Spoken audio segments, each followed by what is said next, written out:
একটা ছেলের সবচেয়ে বড় ভুল কি জানেন? প্রতিষ্ঠিত না হয়ে কাউকে নিয়ে স্বপ্ন দেখা। কারণ এখনকার বাবা মা টাকায় মেয়েদের সুখ খোঁজে। যখন দেখবেন বড় ধরনের কোনো বিপদ পাশ কেটে চলে গেছে, তখন বুঝে নেবেন আপনার কোনো গোপন শুভকাঙ্ক্ষী সৃষ্টিকর্তার কাছে শরণাপন্ন হয়েছে। একটা পাথর কুকুরকে মারলে কুকুর ভয়ে পালিয়ে যায়, ওই পাথর একটা বিড়ালকে মারলে বিড়ালও ভয়ে পালিয়ে যায়। কিন্তু একই পাথর কোনো মৌমাছির চাকে মেরে দেখো, তারা ভয়ে পালিয়ে যায় না, উল্টে যে পাথর মারে তাকে পালাতে বাধ্য করে। এটাই হচ্ছে সংগঠন।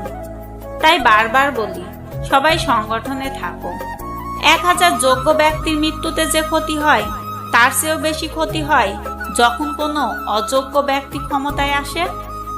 জীবনে চলার পথ হচ্ছে দুটি, হয় তুমি মেনে নাও তোমার আশেপাশে যা হচ্ছে, অথবা রুখে দাঁড়াও যেটাকে পরিবর্তন করার জন্য। একজন সুন্দর আকর্ষণীয় রমণীর পাশে 2 ঘন্টা বসে থাকুন, দেখবেন সময় উড়ে চলে গেছে। এবার গ্রীষ্মের গরমের মাঝে রাস্তায় 2 মিনিট হাঁটুন, দেখবেন আপনি অনন্তকাল ধরে হাঁটছেন।